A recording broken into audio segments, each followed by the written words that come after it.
Hi, Mom. What are you doing today? Providence Place, owned by the Sisters of Providence, an ideal rental setting for retirees to continue their active, independent lifestyles. We have bright 1- and 2-bedroom apartments, a magnificent chapel with daily mass, restaurant-style dining, and wellness and entertainment programs. Call for a tour, 413-534-9700. Mom, call me when you're not so busy. Coming up on this edition of Reel to Reel. I'm Nick Morganella. You'll hear the music from a man who plays this guitar with his feet. I'm Steve Kiltonic at St. John the Baptist Pastoral Center, where the annual Meat Pie Project is underway.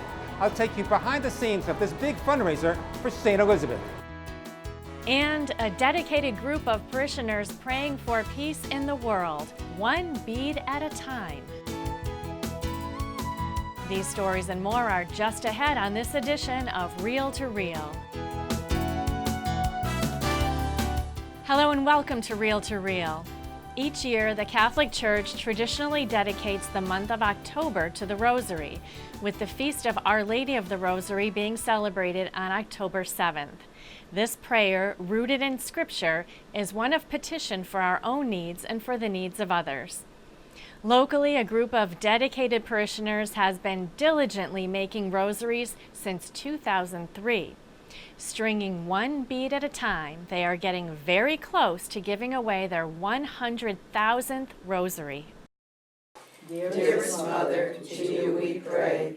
Bless the rosaries we make today. Members of the St. Teresa the Little Flower Rosary Makers begin each monthly meeting with prayer, signaling the continued mission to bring the rosary into as many hands as possible. The group meets at St. Teresa of Lisieux Parish in South Hadley, but is a multi-parish organization with members from St. Anthony's in Chicopee, St. Patrick's in South Hadley, and Blessed Sacrament in Holyoke.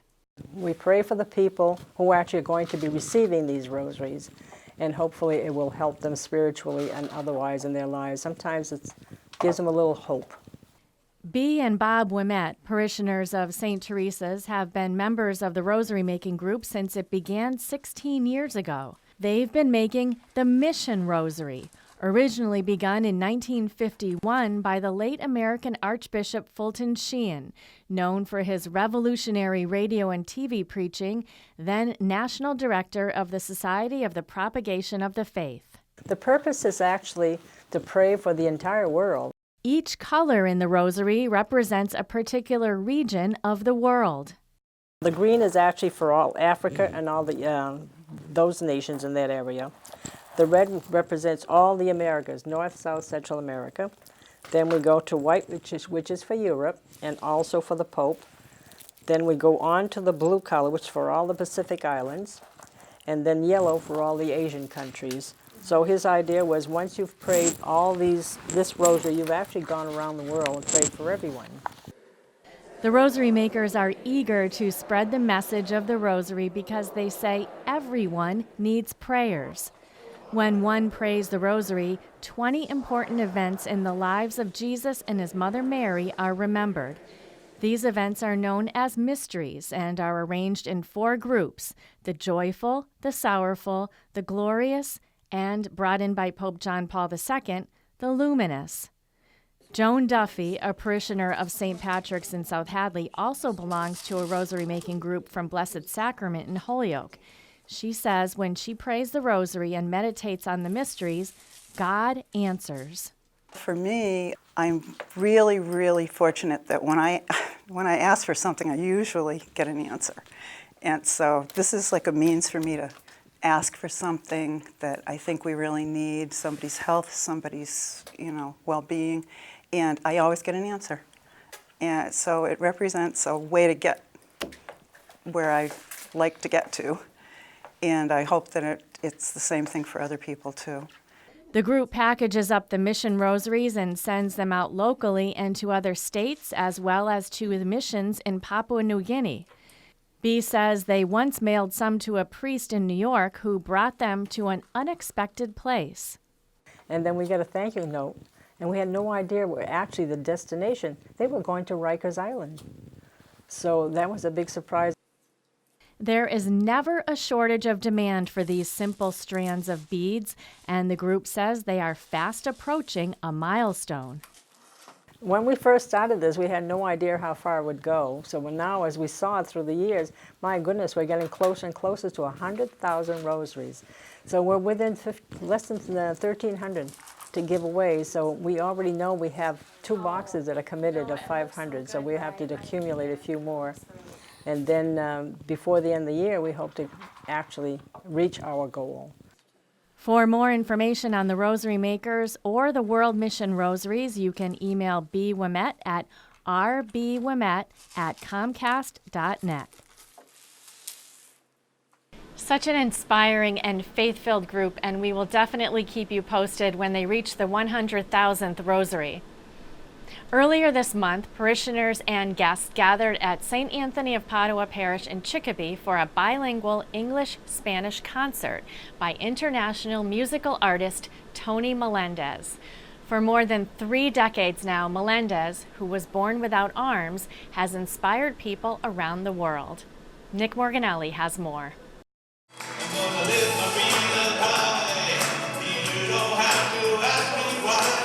I cried because he had no arms and he still can do all this stuff.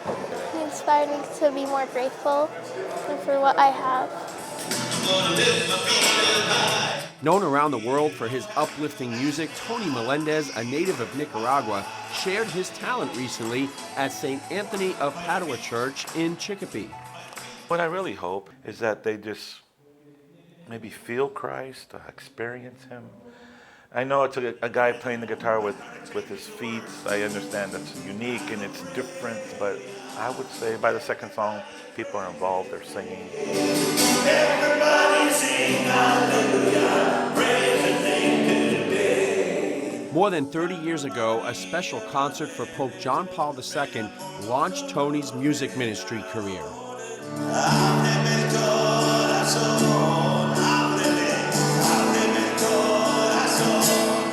It just became a blessing in my life. When I was younger, here I am trying to become a priest. And then at 25, I get kissed by the Pope. And it sends me around the world in ministry. And I've been from World Youth Days, 11 of them, to conferences, retreats, anything that's Catholic, Life Team, to the Encuentro, to you name it. Tony has certainly overcome many challenges, but there are things he needs assistance with, and he's very blessed to have his brother by his side.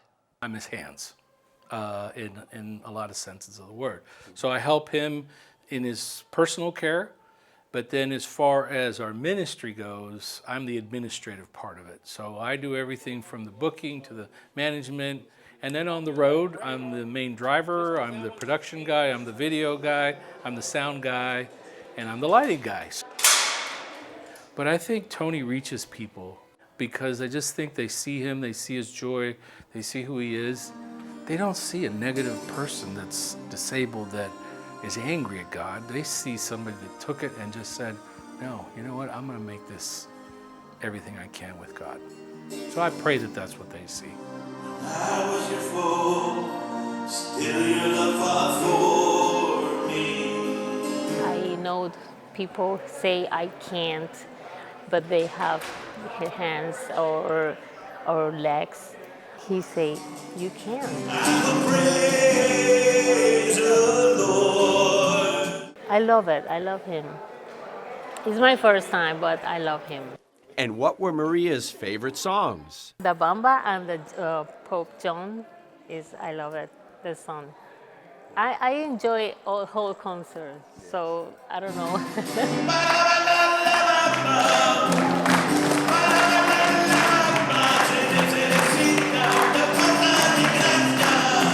First thing I say, we are all human, all of us. Yes, I don't have the arms, but my heart's still tukum, tukum, tukum.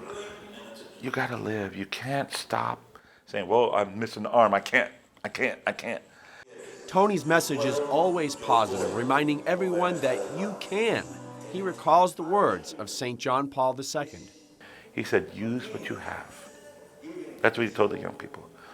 use what you have. And then he ended with, to evangelize.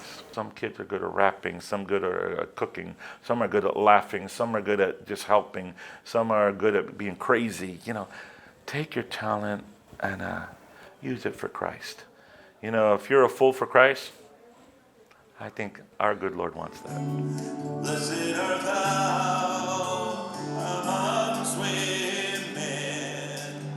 Hopefully when they see what we're doing, they walk away with, I went to church. I felt the Holy Spirit.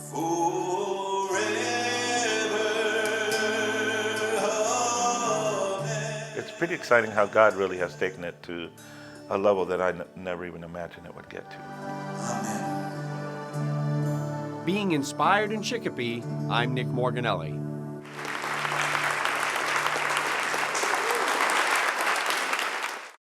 And for more on Tony Melendez and his ministry, head on over to iobserve.org for a link. Still to come on Reel to Reel, Dan Dumas has the latest from the Diocese of Springfield, and Steve Kiltonick gets to the meat of the matter on a very popular parish fall fundraising tradition. These stories and more are all still to come on Reel to Reel.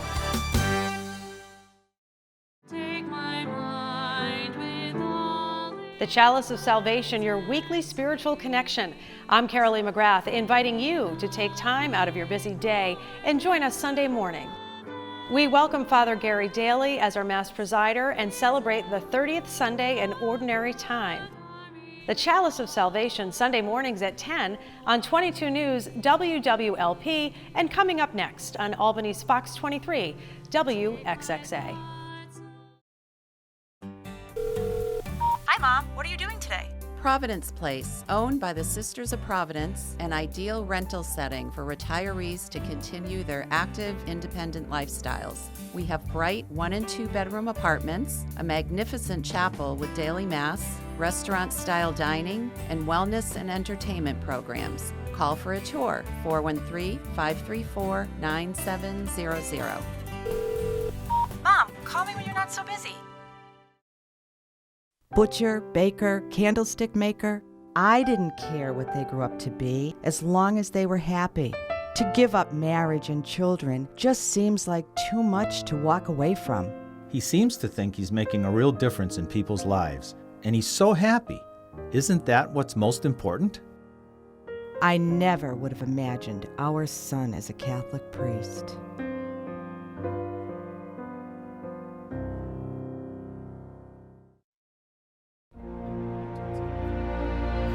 Travel with Catholic Communications in August 2020 for the pilgrimage of the decade as we experience the Oberammergau Passion Play. Join Springfield Bishop Mitchell Rosansky and Father Gary Daly for the spiritual journey to Germany and the village of Oberammergau.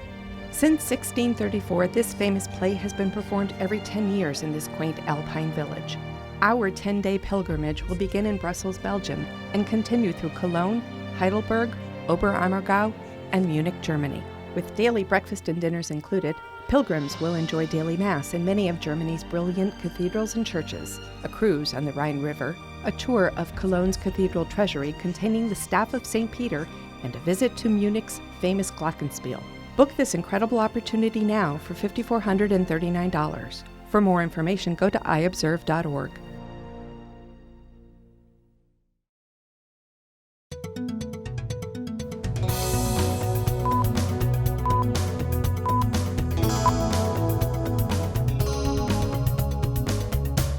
I'm Dan Dumas with your Reel to Reel news briefs. After 2 years of studies, 8 men took the first formal step in the road to the diaconate last Saturday when they were admitted to candidacy.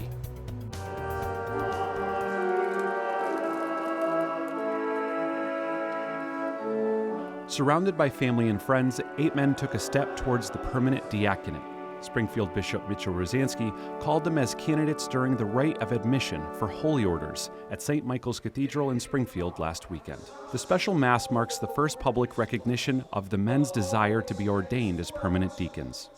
It's a wonderful day because I'm here with all my formation brothers together. It's been a wonderful spiritual journey so far, and the milestone in becoming a candidate in the diaconate as we move forward and grow closer to Christ and being able to serve his church. The 8 men are Lawrence F. Channel, Brian E. Hunt, Mark Arthur Jean May, John L. Murray, Thaddeus Musinski, Daniel Pratz, Michael J. Prey, and Gerald Sheehan. I do. Springfield Bishop Mitchell Rosansky called each man forward, questioning them on their personal resolve to complete their studies and spiritual formation. As they make this important step in their faith lives, our prayer for them is that they continue to respond to God's call, to realize the responsibility that is being placed on them, and to be confident in the grace that is promised by God to all those who seek solely to do his will. Deacons play an important role in the life of the Catholic Church as part of the ordained ministry. They can be married or unmarried, but cannot marry after they are ordained. They are not paid. They assist a priest during Mass. They can proclaim the gospel and preach, and like a priest, they also are ordinary ministers of the sacrament of baptism. Deacon candidate Michael Prey and his wife Christy say this journey has inspired their family. This is the beginning of a long journey, is what it means to me. We started a couple of years ago going to school, and this is just another step in the journey on to service to Jesus and his church. For our family, it's been wonderful. I have 2 boys. We have 2 boys. And it's just a great witness. Their fathers are a great witness to them in God's church. The Diocese of Springfield currently has 80 active deacons assisting in parishes. The 8 candidates will continue their studies and formation. They are scheduled to be ordained as deacons in 2021. Finally, a tragic bike accident helped to inspire a Chicopee Knight of Columbus to partner with local law enforcement recently to offer a bike safety clinic. David Martin reports. Daniel O'Sullivan, an insurance advisor with the Knights of Columbus Insurance Wisniewski Agency, explained that Bicycle Safety Awareness Day originated after a woman died in an accident in Chicopee while riding a bicycle. O'Sullivan, who was a member of Knights of Columbus Council 4044, located at the Castle of Knights in Chicopee, approached the Chicopee Police Department requesting to raise awareness about the importance of bicycle safety. Among those attending the event were students from the Blessed Sacrament School in Holyoke. What I've heard is every hour about 50 people end up going to the hospital for bicycle-related or scooter-related injuries. So we're providing free helmets through the fire department today, as well as light-up LED valve stems so it could be seen at night. So we're trying to make it more aware to the community that we're here to help and, maybe prevent some more accidents. The Knights demonstrated how to properly put on the safety-regulated helmets. Some children brought their own bikes to have the tires inflated for proper riding use. Chicopee Police Public Information Officer Mike Wilk, along with his fellow officers and Chicopee firefighters, all love working with others in the neighborhood, especially the young people. Just to be in touch with your officers in their local fire department. It's big for the community, so then you're going to be more comfortable around them, and they're everyday people. Police officers educate drivers on the rules of the road and hope the parents will pass on what they learned to their children. Officer Wilk offered some safety rules to remember. Number 1 for bicycle riders, always wear a helmet. When riding in traffic, stay to the side of the road, use hand signals, and put a mirror on the bike to make sure they can see what is coming behind them. For motorists, put the phone down and pay attention to bike riders darting into traffic and swerving over. Any events that the Knights of Columbus have, we'll be happy to come to. We'll bring officers to, and again, bringing the community closer, and organizations such as the Knights of Columbus helping us do that, it's a win-win for everybody. Members of the Chicopee Police K-9 unit were present at the event and did demonstrations with their 4-legged officers. In Chicopee, I'm David Martin.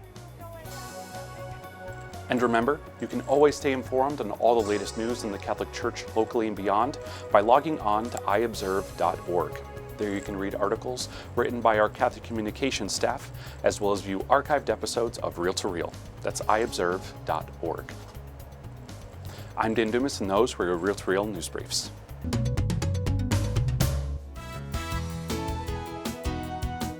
You are watching Real to Real, your window on the world around you. Here again is your reel-to-reel host, Sharon Roulier. They are a traditional part of the French-Canadian Thanksgiving, Christmas Eve, Christmas, or New Year's Eve celebrations. We're talking about French meat pies, and at St. Elizabeth's in Ludlow, they've been baking and selling these delectable delights for decades. Steve Kiltonick stopped by the annual fundraiser to find out why these pies are so popular across Western Massachusetts and beyond. It's mid-October at St. John the Baptist Pastoral Center, and that means one thing: tourtières, more commonly known as meat pies. This holiday treat is a tradition in many French-Canadian homes. After the midnight mass, the gathering of the family, it was called the réveillon. Réveillon was like, stay awake. Let's keep awake. And so that when they come back from the midnight mass, there would be food that would be served, and very often in the French-Canadian families, it was tourtières, the meat pies. The annual Meat Pie Project started in the mid-1970s when the parish was looking for ways to raise money to improve parish and school projects. The ultimate dream was to build a new parish center. Using her mother Emma Kutcher's recipe brought down from Canada, parishioner Noella Noel recruited her two sisters, Eva and Dora, to make the family-sized tourtières. So they really started this in their home. They started off very small. They probably made maybe 700 or 1,000 pies. But then the Ladies of St. Anne, which is the ladies group in our parish, they kind of took it over, and they moved this over to the second floor of our school, which was our parish meeting room. Over the years, the project continued to grow. When the parish center opened in 2007 with funding in part from the project itself, it became really big, with hundreds of volunteers working the mass production line. Monday through Friday, the crews work various shifts, from 7 a.m. until 1 p.m., producing just under 3,000 pies a day. By the time it's over, after 18 days of baking, close to 50,000 pies will be purchased. That's 2.5 pies for every resident in this town of 21,000. Jim Wainwright and his wife Patricia have been co-chairs of the project for the past 12 years. Jim's put in 20 years total. This Scottish retiree oversees the entire operation from start to finish, always checking the line, tasting, measuring, making sure the ingredients are consistent day after day. We order 14,000 pounds of meat. You also have to order 170 cases of dough, 1,400 pounds of breadcrumbs, and a good amount of spices. Wainwright keeps everything local, using Ludlow's Central Bakery for the breadcrumbs, BJ's for the meat, and McCormick & Company for the 1,400 spice packs, which are stuffed by a group that includes his daughter. The original Kutcher recipe has been tweaked over the decades until the Taste Committee felt it was just right. The recipe for the 5-inch, 7-ounce personal-sized pies remains under lock and key. There's about 2,500 other recipes out there, but the ones that I've looked at, they're not exactly like ours. We're a little bit different.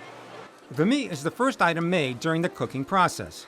Our ingredients are 50% pork and 50% beef, and then we add water, there's breadcrumbs, and there's a special seasoning that only a few people know. It's our secret trademark. This is why you want our pies. The dough was started in the mixer around the same time. The volunteers, including students from St. John the Baptist School, shape the dough before being put into the automated rolling machine. The flattened dough is used to line the tray bottom and tops. The meat is dished out into the pie tins. Then they're vented with the trademark SJB stamper, made by a parishioner years ago before being trimmed. After being milked to prevent burning, tops are put on and crimped before being placed into one of the two convection ovens, 5 trays at a time, and baked at 350 degrees for about 16 minutes. When they come out, the internal temperature is about 200 degrees, so they have to be cooled down in several rooms.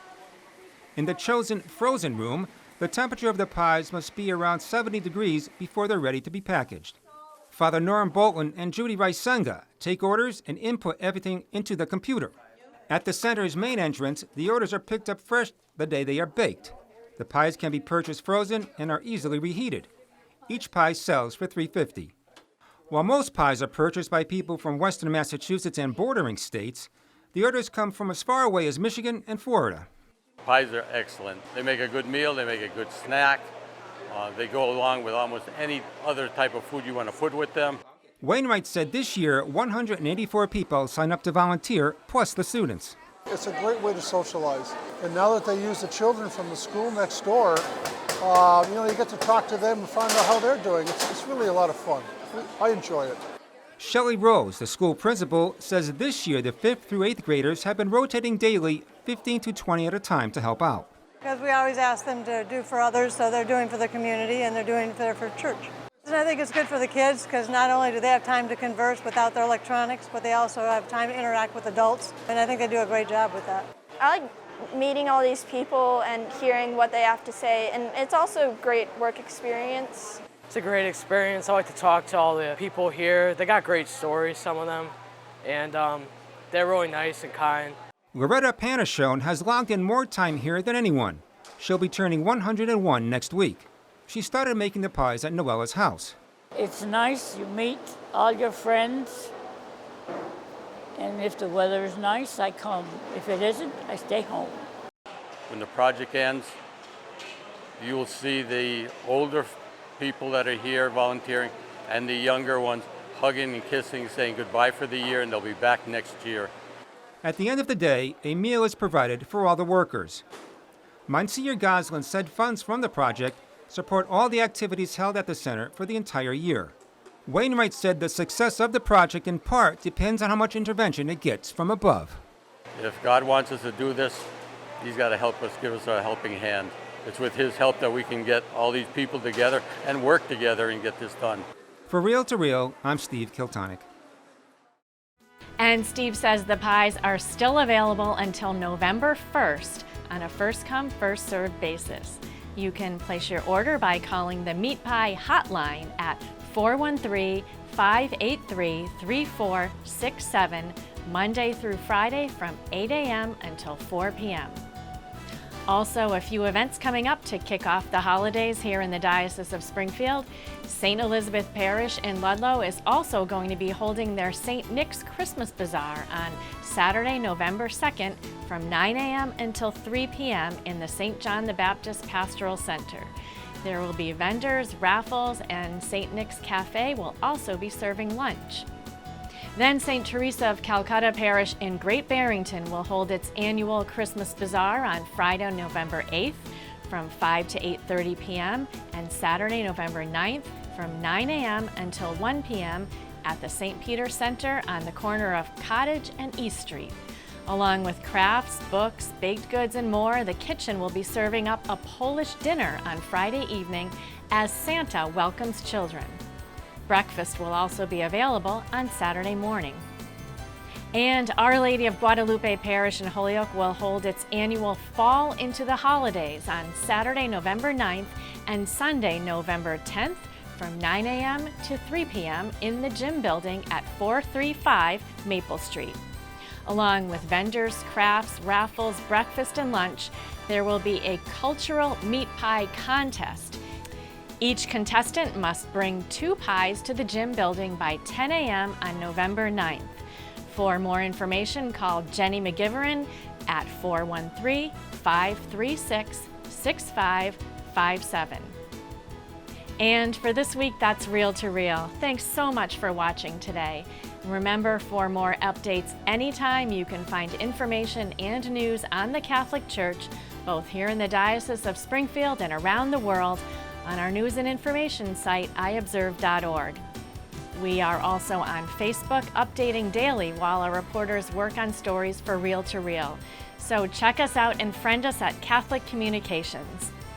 We will see you next week for another edition of Real to Real, your window on the world around you. See you then. Real to Real is a production of the Catholic Communications Corporation, funded in part by the annual Catholic Appeal, and the support of you, our faithful viewers.